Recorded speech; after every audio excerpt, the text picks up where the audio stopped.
গাজায় চলমান যে গণহত্যা এবং অ্যাট্রোসিটিস চালানো হচ্ছে ইসরায়েলি জায়নিস্ট কর্তৃক, সেটা দেখে একটা কমন রিঅ্যাকশন প্রতীয়মান হচ্ছে আমাদের মুসলিম ভাই বোনদের মধ্যে। আর সেটা হলো যে এতগুলো মুসলিম রাষ্ট্র তারা কোথায়? বা দুনিয়ায় ২০০ কোটি মুসলমান আছে তারা কোথায়?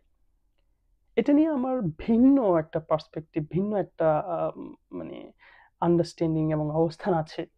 সেটা নিয়ে আমি এই ভিডিওতে কথা বলব না।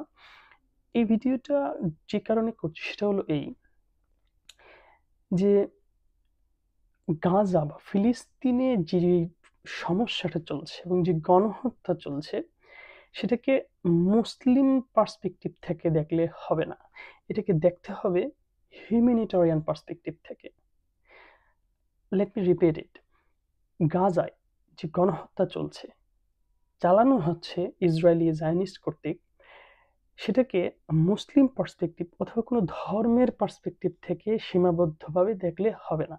এটাকে দেখতে হবে হিউম্যানিটেরিয়ান পার্সপেক্টিভ থেকে, ব্রডার পার্সপেক্টিভ থেকে। এবং এটা কেন দেখতে হবে, বা হিউম্যানিটেরিয়ান পার্সপেক্টিভ বলতে আমি আসলে কি বোঝাচ্ছি? হিউম্যানিটেরিয়ান পার্সপেক্টিভ বলতে মানে এটা কি আমি এটা বোঝাচ্ছি যে আমরা মানে বিকাশে টাকা জমাবো, টাকা পাঠাবো কাউকে, কেউ সে টাকা কালেক্ট করে ফিলিস্তিন এম্বাসিতে পাঠিয়ে দিবে এবং আমার দায়িত্ব শেষ? নো, আমি এটাকে বোঝাচ্ছি না। হিউম্যানিটেরিয়ান পার্সপেক্টিভ থেকে কি আমি এটা বোঝাচ্ছি যে মানে আমাদের দায়িত্বটা হচ্ছে যে কোনো মানে এনজিওর মতো এনজিওকে সাহায্য করা বা ফিলিস্তিনে বা গাজায় খাবার পাঠানো? নো। অ্যাকচুয়ালি গাজার মানুষ যারা খুন হচ্ছেন, যারা এখন মানে যারাই বেঁচে আছেন, তারা যেই মানবেতর জীবনযাপন করছেন, গাজার সেই মানুষগুলো আপনার কাছে আসলে খাবার চায় না। আমার কাছে তারা খাবার, রুটি চাচ্ছে না কিন্তু। তারা আপনার কাছে ব্রেড চায় না। তারা আপনার কাছে যা চায় তা হলো স্বাধীনভাবে আতঙ্কমুক্ত একটা মৃত্যু অন্ততপক্ষে। তারা চাচ্ছে একটা আতঙ্কমুক্ত জীবন, স্বাধীন, নিজের অধিকার, স্বাধীনতা, আইডেন্টিটি নিয়ে বেঁচে থাকার যে একটা অধিকার, যেটা ইনহারেন্টলি পৃথিবীর প্রত্যেকটা মানুষ আল্লাহ তাআলা তাকে জীবনের স্রষ্টা তাকে দান করে পৃথিবীতে পাঠিয়েছেন। সে basic human needs, human rights তারা চাচ্ছেন। এখন কথা হলো এটা হিউম্যানিটেরিয়ান পার্সপেক্টিভ থেকে কেন দেখতে হবে? এখন আম সারা দুনিয়ায় ফিলিস্তিনের ভাই বোনদের জন্য তাদের পক্ষে মানবতার মানে যেই মানবতা বিরোধী অপরাধ হচ্ছে, সেটার বিরুদ্ধে যতগুলো প্রোটেস্ট হয়েছে, মানববন্ধন হয়েছে বা হচ্ছে বা সামনে হবে, আপনি যদি সেইগুলোর দিকে খেয়াল করেন তাহলে দেখবেন সবচেয়ে বেশি প্রতিবাদ, সবচেয়ে বেশি প্রোটেস্ট করেছে নন মুসলিমরা। সারা পৃথিবীতে সবচেয়ে বেশি প্রতিবাদ, সবচেয়ে বেশি মানে আউটস্পোকেন ছিলেন নন মুসলিম ভাই বোনরা। এবং মানে আপনি যদি সংখ্যা হিসেবেও দেখেন, সারা পৃথিবীতে সবচেয়ে বেশি প্রতিবাদ সংখ্যার দিক থেকেও নন মুসলিম ভাই বোনরাই, যারা মানবতায় বিশ্বাস করেন, সেই মানুষগুলি কিন্তু প্রতিবাদটা করেছে। সেকেন্ড থিং যেটা খুব মানে হার্ট করবে, it will be very heartful for those যারা, যেমন ধরুন যারা আফগানিস্তানে মা বোনদের যখন শিক্ষার অধিকার হরণ করা হয়, মা বোনদেরকে যখন access to health, access to education deny করা হয়, তখন যেই মানুষগুলো দাবি তো করে মুসলমান কিন্তু খুব খুশি হয়, সেটাকে সেলিব্রেট করে, তারা এটা শুনে খুব হার্ট হবেন। হার্ট তারাও হবেন যারা বাংলাদেশে জামাত, মদদিবাদী জামাত, হেফাজত, ওয়াহাবি, সালাফি, লামাজাবি, আহলে হাদিস যে সংগঠন, এই আকীদার ভিত্তিতে যে যারা জীবনযাপন করেন, যারা আকীদা নির্ধারণ করেন, সেই মানুষগুলো এবং এসব আকীদা ওয়াহাবি, সালাফি, লামাজাবি, মদদিবাদ থেকে নিঃসৃত বর্তমানে দ্য সো কল্ড তৌহিদি জনতা, তারা খুব হার্ট হবেন। সেই তৌহিদি জনতা যারা বাংলাদেশে মা বোনরা কি কাপড় পরবে কি পরবে না সেটা ডিসাইড করার চেষ্টা করছেন এবং ডিসাইড করছেন, তারা খুব হার্ট হবেন যারা মা বোনদেরকে মসজিদে নামাজ পড়তে যাবেন সেটাতে রাজি নেই, সেটা তো তারা বাধা দিতে চায়। সেই মানুষগুলো হার্ট হবেন এবং they should feel ashamed of themselves. যারা মা বোনরা মাজার শরীফ জিয়ারত করবেন সেখানেও বাধা দেন, সেই অধিকারও তারা স্বীকার করেন না। কেন হবেন বলছি, কারণ এই ফিলিস্তিন এর পক্ষে, গাজায় গণহত্যার বিরুদ্ধে, গাজার ভাই বোনদের অধিকারের জন্য সারা দুনিয়ায় যত প্রতিবাদ হচ্ছে, সে প্রতিবাদের মধ্যে ভাস্ট মেজরিটি হলো, উপস্থিত যারা থাকেন, অর্গানাইজ যারা করেন, তাদের মধ্যে ভাস্ট মেজরিটি হলো আমাদের মা বোনরা। এবং ফিলিস্তিনে বা গাজায় সবচেয়ে বেশি জুলুমের শিকার হচ্ছেন আমাদের মা বোনরা। এবং গাজাতেও আমরা দেখি যে আমাদের মা বোনরাই সবচেয়ে বেশি ভোকাল অবস্থায় ওনারা প্রতিবাদ করেন। তো এই যে মা বোনদেরকে ডিনাই করার, মা বোনদেরকে বাদ দিয়ে যে মানুষগুলো ধর্ম চিন্তা করে, ইসলামের চিন্তা করে, তারা আসলে গাজা নিয়ে টেনশন তাদের আসলে খুব একটা শোভা পায় না। যাই হোক, যেটা বলছিলাম যে এই যে প্রতিবাদগুলো হচ্ছে, এটা সবচেয়ে বেশি প্রতিবাদ সংখ্যার দিক থেকে, স্কেলের দিক থেকে আমি মিন করছি, এই প্রতিবাদগুলো করছে কিন্তু নন মুসলিমরা। তো এই নন মুসলিমরা আসলে কারা? তারা আসলে কিসের কারণে, তাদের মধ্যে কোন জিনিসটা ড্রাইভ করছে তাদেরকে, তবে ইনফ্লুয়েন্স করছে যে তারা রাস্তায় নামছে প্রতিবাদ করার জন্য? এই জিনিসটা আমাদেরকে বুঝতে হবে। এটা যখন আমরা বুঝবো, তখন আমাদের একটা জায়গায় এসে আমাদেরকে কনক্লুড করতে হবে, সেটা হলো সবাই একটা জায়গায় এসে কিন্তু মাঠে নামছেন, সেটা হলো হিউম্যানিটেরিয়ান ভ্যালিউস। এবং এই কারণে আমি বলছি যে আমাদেরকে এটা ফার্স্ট অফ অল আমাদেরকে এটা হিউম্যানিটেরিয়ান পার্সপেক্টিভ থেকে দেখতে হবে। এটা আমাদের কোনো ধর্মের, এটা কেবল ইসলাম মুসলমানদের প্রবলেম হিসেবে দেখলে হবে না, এটাকে দেখতে হবে হিউম্যানিটেরিয়ান পার্সপেক্টিভ থেকে। এখন কথা হলো, এই যে হিউম্যানিটেরিয়ান পার্সপেক্টিভ থেকে আমি দেখলাম, তো সেটার আমার রিয়াকশনটা কি হবে, আমি কিভাবে আমার দায়িত্বটা পালন করব, বা আমার এফিলিয়েশনটা কোথায় হবে? আমি কি ওই যে শুরুতে বলছিলাম বিকাশ পাঠাবো, টাকা কালেক্ট করব, ওই বয়কট কোকাকোলা করব? এগুলো যে ইফেক্টিভ না আমরা অলরেডি বুঝি, কারণ 2023-এর 7 অক্টোবরের পর থেকেও আমরা অনেকে এটা বয়কট করছিলেন, কিন্তু কিছু হয়েছে? কোনো কিছুই হয়নি। বরং এগুলো আমাদেরকে ইনার পিস দেয় সত্য, বাট এগুলো সমাধান নিয়ে আসে না। সেকেন্ড থিং হলো, তাহলে এই যে প্রোটেস্ট গুলো হচ্ছে, সেই প্রোটেস্ট গুলোর সাথে আমরা কি তাহলে অ্যাফিলিয়েট করবো কিনা?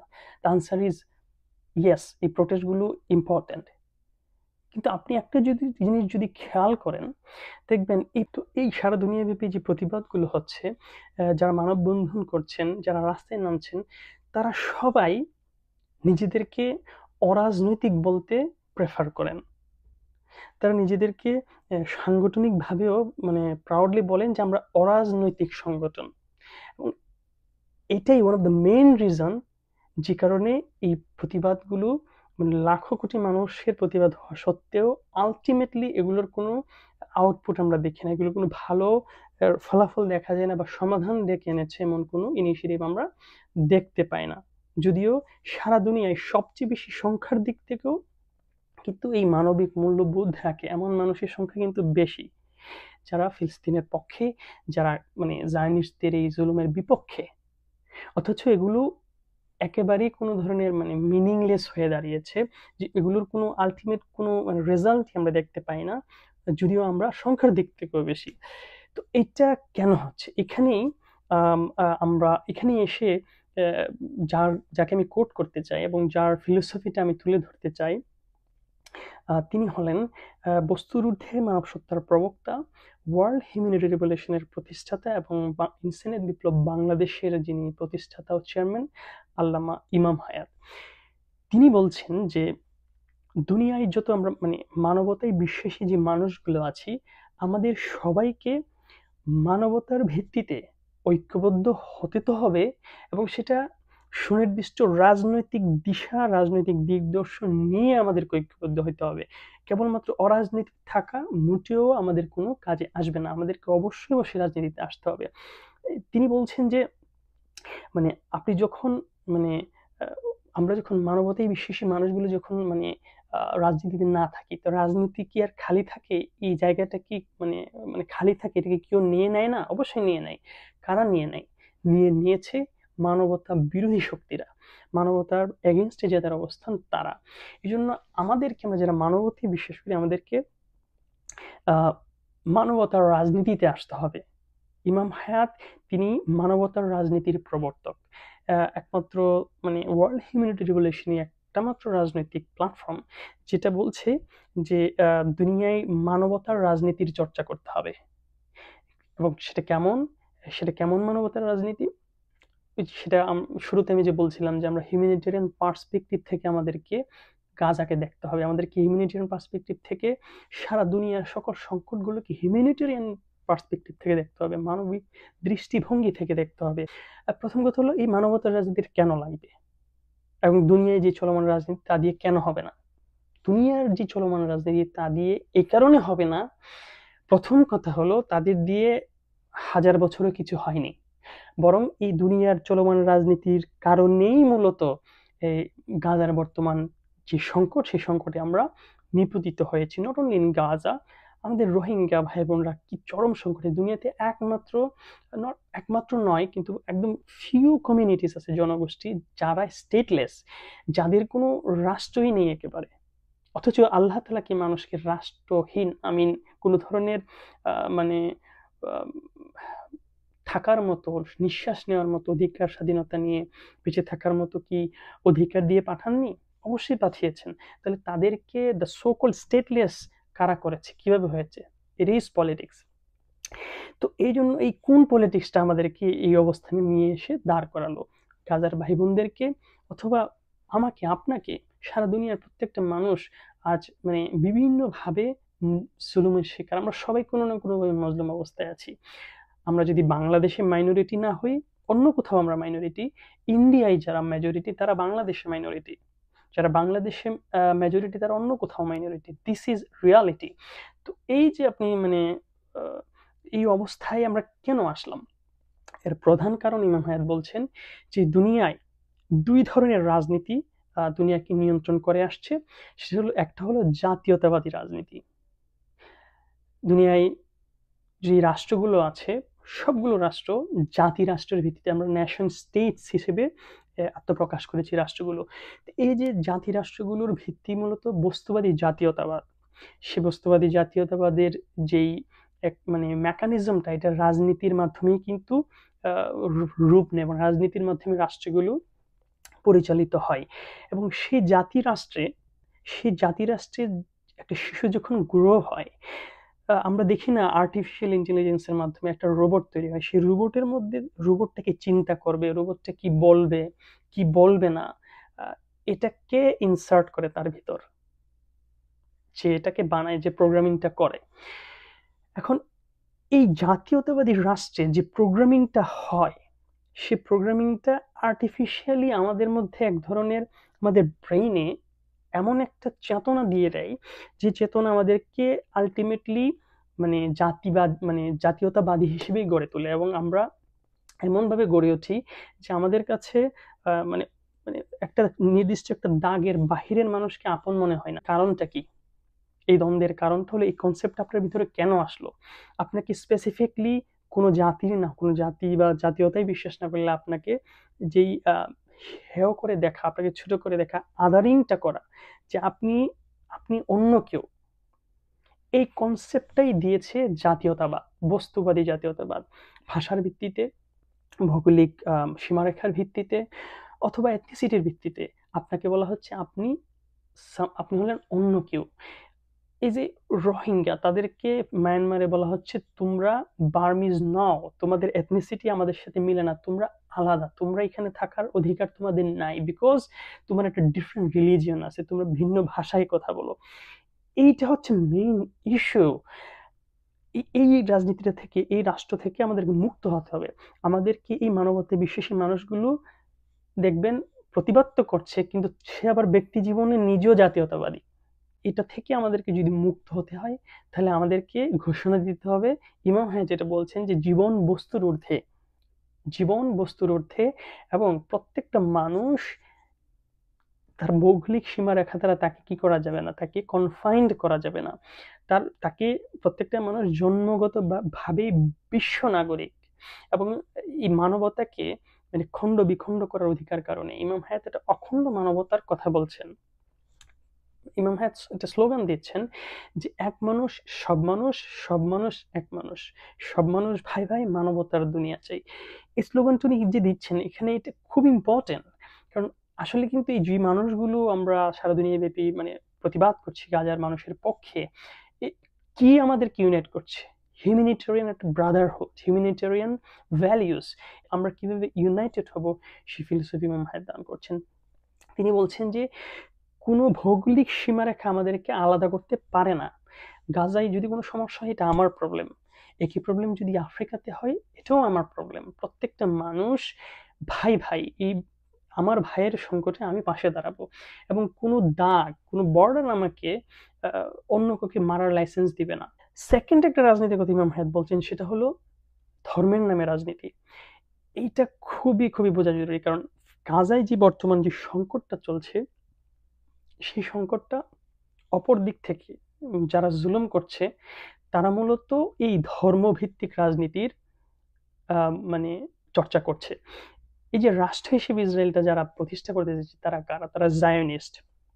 জায়নিস্ট কি বলছে যে তারা একক ধর্মের নামে, তাদের ধর্মের নামে রাষ্ট্র চাই। এখন আমার কথা হলো বাংলাদেশে গত ৬-৭ মাস ধরে আমরা যা দেখছি যে সংখ্যায় বেশি আমরা, তাই আমাদের একটা একক ধর্মের নামে রাষ্ট্র হবে, এখানে আমরা ৯০% এটা আমাদের রাষ্ট্র হবে, ইসলামী রাষ্ট্র। এই যে একটা চর্চা বাংলাদেশে হচ্ছে এবং আফগানিস্তানের মতো রাষ্ট্রগুলোকে সেলিব্রেট করা হচ্ছে, এই জিনিসটা যখন আপনি করেন আর আপনি গাজায় আবার ইসরায়েলের প্রতিবাদ করেন, জায়নিস্টদের প্রতিবাদ করেন, গাজার ভাই বোনদের পক্ষে দাঁড়ান, তাহলে আপনি কিন্তু সবচেয়ে বেশি স্ববিরোধী, সবচেয়ে বড় স্ববিরোধী আপনি।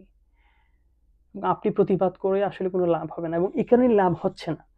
এই প্রতিবাদগুলো ফলপ্রসূ হচ্ছে না এই জন্যই কারণ আমরা ব্যক্তি জীবনে জাতীয়তাবাদী অথবা একক ধর্মের নামে অধর্ম উগ্রবাদের যে মানে বেড়াজাল সেটার মধ্যে আমরাও মানে আটকে আছি। আমরাও চাই ওই রাষ্ট্র আমার দেশে, আমি সংখ্যায় বেশি, আমার রাষ্ট্র হবে, কিন্তু আমি ইসরায়েলের মানে জায়নিস্টদের বিরুদ্ধে কথা বলবো, হবে না।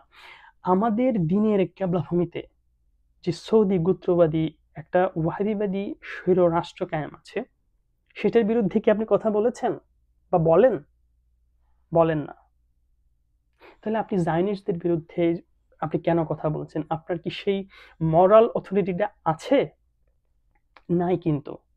কারণ আপনাকে আগে আপনি নিজেকে আগে সেই অবস্থানে নিতে হবে যে আপনি সর্বাবস্থায় মানে এই জুলুমের বিরুদ্ধে, এই একক গোষ্ঠীর স্বৈর রাষ্ট্রের বিরুদ্ধে আপনার অবস্থান। আপনি আপনার দেশেও আপনার দেশ বলতে আমি জিওগ্রাফিক্যালি বোঝাচ্ছি যে আপনি আপনার অবস্থানেও, আপনি যে জায়গায় বাস করেন সেখানেও আপনি একক গোষ্ঠীর স্বৈরতা চান না।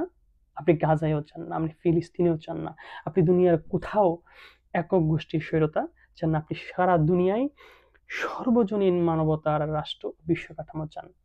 এটাই ইমাম হায়াতুল্লাহ রাহমা বলছেন যে আমাদেরকে জাতীয়তাবাদ এবং অধর্ম উগ্রবাদ এবং তাদের রাজনীতি এবং তাদের রাষ্ট্র থেকে মুক্ত হইতে হবে। আমাদের তাদেরকে প্রতিহত করতে হবে এবং এই রাজনীতি, রাষ্ট্র ব্যবস্থা থেকে মুক্ত হয়ে আমাদেরকে আসতে হবে সর্বজনীন মানবতার রাষ্ট্র, মানবতার বিশ্ব গড়ার লক্ষ্যে ঐক্যবদ্ধ হয়ে এগিয়ে আসাটা আমাদের জন্য সবচেয়ে বড় জরুরি কাজ।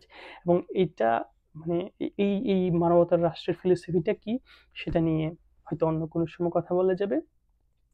আমি রিকোয়েস্ট করব এই ইউটিউব চ্যানেলে আমি ইমাম হায়াতের যে পেজগুলো, অফিসিয়াল পেজগুলো আছে ওয়ার্ল্ড হিউম্যান রেভলিউশন, আমি সেগুলো দিয়ে দিব, আপনারা সেখানে খেয়াল করবেন। এবং সর্বশেষে একটা আহ্বান রেখে আমি আমার এই ভিডিওটি এখানে শেষ করছি যে গাজাকে, ফিলিস্তিনকে দেখতে হবে হিউম্যানিটেরিয়ান পার্সপেক্টিভ থেকে, কোনো ধর্মের পার্সপেক্টিভ থেকে নয়। এখানে একটা গণহত্যা, মানবতা বিরোধী অপরাধ হয়েছে।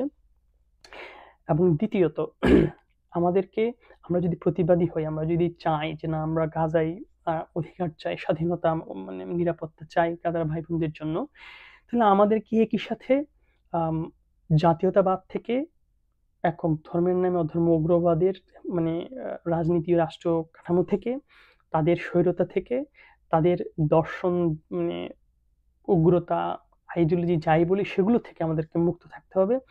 আমরা একই সাথে আমার মানে অবস্থা আমি যেইখানে আছি সেখানে একটা একক গোষ্ঠীর রাষ্ট্র চাই, মেজরিটারিয়ান রাষ্ট্র চাই। এখানে আমি বেশিতে আমার রাষ্ট্র হবে, অন্যের অধিকার আমি হরণ করব।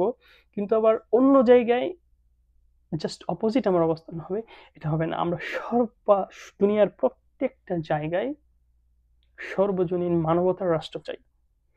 বাংলাদেশেও আমি সর্বজনীন মানবতার রাষ্ট্র চাই। আমি ইন্ডিয়াতেও সর্বজনীন মানবতার রাষ্ট্র চাই। আমি পাকিস্তানের সর্বজনীন মানবতার রাষ্ট্র চাই। আমি আফগানিস্তানেও চাই। আমি দ্বীনের কেবলা ভূমি আমাদের আল আরবেও সর্বজনীন মানবতার রাষ্ট্র চাই।